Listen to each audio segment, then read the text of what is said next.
Good morning. So, as you know, my name's Charles McIntyre, and the reason I'm here is really to talk about, as was introduced, some of the trends that are happening within the EdTech industry. But just briefly, in terms of how I came to this, my own background has been 20 years in investing in businesses, building businesses, advising businesses, and mostly originally in the media sector. And media took me into media technology, and we saw the disruption that we had in the media sector. And what was interesting really was, as we looked at education, what we noticed was thematically that disruption that happened in the media sector had very many similar themes that translated into the education sector. So that brought us into the education market and looking about what was happening. And what we discovered, particularly in Europe, was a very fragmented education technology market. There were about 3,000 companies across Europe that were involved in some shape or form in terms of EdTech, but nothing that really joined that community together. So about 4 years ago, we created a platform called EdTechGlobal, EdTech Europe, which was to really bring together the participants in the ecosystem, because it's about making the ecosystem work that's going to drive this whole industry. And making it work is about getting the investment community involved, getting educators, getting government, getting innovation and technology, and trying to make sure that all of those different components are joined up in a coherent way. Because, to be honest, there is still a lot of chaos out there. So I want to try and give you some insights into that chaos from our own background, and to try and help in terms of provide some direction, potentially, in this new and exciting area. So what I want to do, as I said, is talk about 5 different areas, 5 different ideas. And the first one, obviously, is the digital transition. Now, I think the most important part that I'd like you to take away really today is that there's a lot of excitement about digital transition in many industries. But in education, it's not an avalanche, and that's the key bit. It's about a long rising tide. So we need patience if we're going to make this work. But the prize is valuable, but we need patience. If we expect things to be successful overnight, to build businesses overnight, then I'm afraid a lot of people are going to be disappointed. But as I said, it is worth it. And the way to look at that, from our perspective, was taking my own background in media, was to look at what's happening in the content industry, where already there has been a large amount of digital disruption. And if we take that and look at spend within that sector, then we can see that within content industries, about 35% of spend has already been digitized. If you go and now look at the education market, only about 3% has been digitized. But the market for education is about 3 times the size of the content and entertainment industry. 3 times the size. So the opportunity is about a 12 times growth potential within a market that's 3 times the size. So it's really worth it in terms of focusing on what's going to happen in this market, because from a business perspective, there are some very exciting things and very exciting opportunities. But, as I said, we need patience, because we estimate that it will take 5 times longer for this market to transition. And the reason being is it's been talked about in some of the earlier conversations. It's to do with the fact there are many more gatekeepers in this industry. There are schools, teachers, students, districts, governments, budgets, elections. All of these things impact the way that transition occurs. So it is going to be slower, but it's worth hanging around for it. So what are the business models that we can see within education? Well, I think, again, a reference back to the kind of media sector is looking at how content has changed within it. And what we've learned from the media sector is how purchased content is something that has a slow and difficult decline, and it's a question of managing that transition into a digital environment. And one of the analogies that I think is useful to look at is what's happened in the music industry. And 2015 is a tipping point within the music industry. And the reason that is because digital stream sales, as compared to digital download sales, are now larger. So there's more digital streaming sales than digital downloads. So we're in an advanced digital state. This is not looking at focusing on kind of physical units. This is moving into kind of just comparing what's happening within the digital environment. So what that means is we're looking at music as a service. And the emphasis here is as a service, not as a product. And as we look at education, then what that translates into is thinking about digital education as a service. And that's important because that frames the types of businesses that exist within that model. So the freemium model, which you'll be familiar from lots of other different sectors, is very relevant as we look at the marketplace. So at one end of the spectrum, we have free, and the other end, a premium proposition.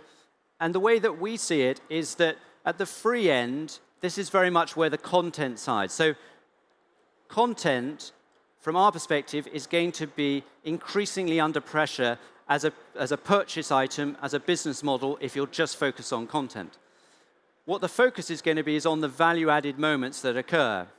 And the value-added moments for us are about looking at the skills creation and looking at the credentials that go with that.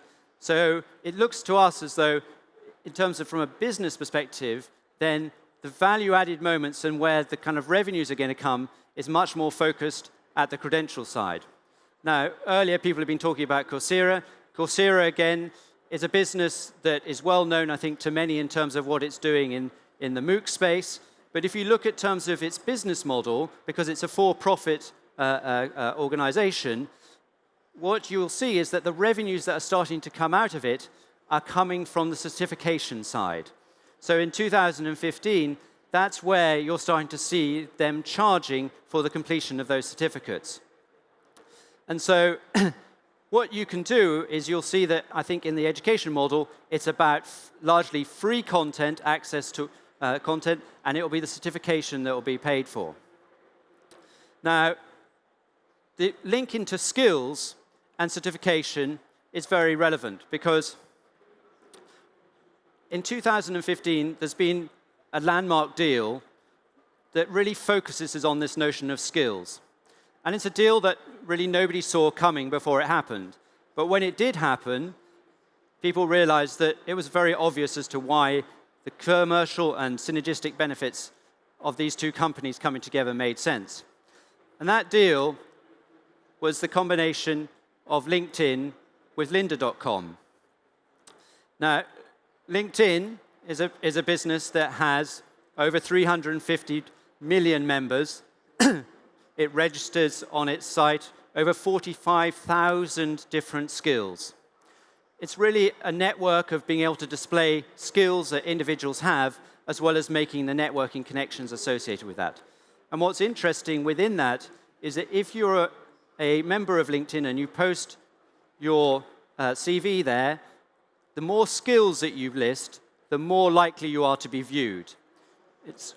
What it looks like is about 13 times more likely as your profile going to be visited if you list skills within it. So what are the skills that are most important within that?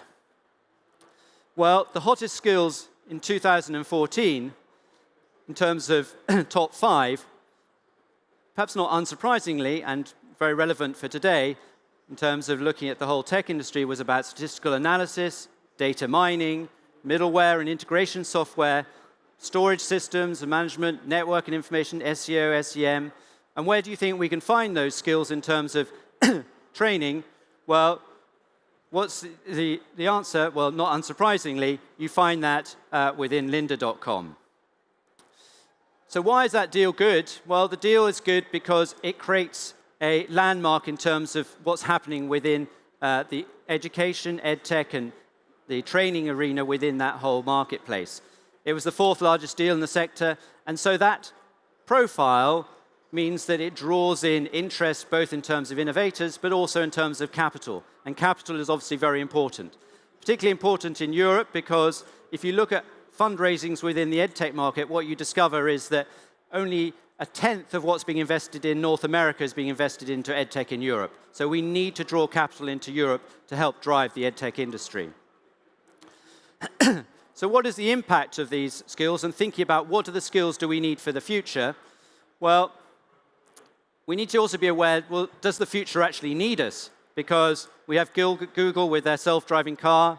We have IBM Watson, which in the process of a couple of minutes can do what an academic researcher for cancer does in 35 years. So we need to think about what are the tools that are going to be out there and what are the skills that we actually need from us as humans within that same context.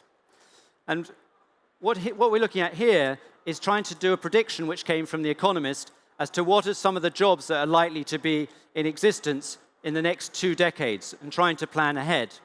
And on the right-hand side, we've got a ranking which is about the probability of that particular job being around within the next 10 years. And what's interesting is that it's the hands-on and connected industries like being a dentist or being a masseur, which you can be reasonably confident are going to be around over the next 20 years. But if you're going to be an accountant, or whether you're going to be a marketeer, or you're going to be an economist, a lot of these jobs are going to actually be taken over by what can be done from an analytical and data mining perspective. And so we need to think about the skills that are going to be relevant for that. So what's the impact on education? Well, it means we need to rethink kind of the forms of education. We need to look at how the content's done, the methodology, and how the teaching is actually delivered, and different methods of being able to deliver against that. So what I think is important is thinking about education, digital education, as being able to reset the global economy. And why is that important? Well, there's been some research using the PISA score system, which measures basic tests in STEM, to be able to evaluate what the impact of a change of improvement in basic education does to GDP. And looking at OECD countries, what they've discovered is that a 25% PISA score increase translates into a lifetime value of about $100,000 per person. So there is a very worthwhile effort in improving educational standards, and digital is going to be an important part of that. But what does 25 points actually mean? Well, if you take the scale from taking the US through to Shanghai and China, and we look at, say, France and the UK and compare that to Finland, a 25% increase, 25-point increase in PISA is taking the France and the UK up to the same level of educational standards as Finland. So there is a very palpable dividend from using education. Who is actually going to benefit from this in terms of these changes to education? Well, what we like to look at is also trying to look at the perspective not just of Europe, but also on a global perspective, the difference between what's happening as we call the startup nations, the kind of emerging market, versus the incumbent nations, which being the more developed. And so I think one of the important things to realize is really the kind of dynamics that exist in that equation. By 2017, 60% of the digital universe will be in emerging markets by number. Okay, so just by number, it will be the bigger part of the market. In terms of youth, 90% of the world's population under 30 is going to be in emerging markets. So the hunger and desire for change and skills, in our view, is very much coming out of that particular arena. And if you take that and you look at that change in the demographic, what that adds up to at approximately a $30 trillion consumer spend by 2025 in emerging markets, the largest capitalist growth in economic terms that's ever been seen. So in terms of focus and opportunity and the impact of education, then emerging markets is another very key area that we want to focus on. So we see digital education as the reset button for the global economy. It has an impact for the order of nations and how they rank amongst themselves. It affects our lives, our skills, and what's going to happen in the next generations. So it's a very important moment in terms of focusing on what's happening in this industry. But as I said very much at the beginning, it's about patience.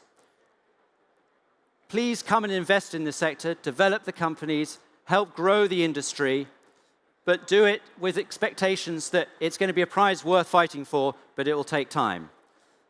And on that basis, thank you very much.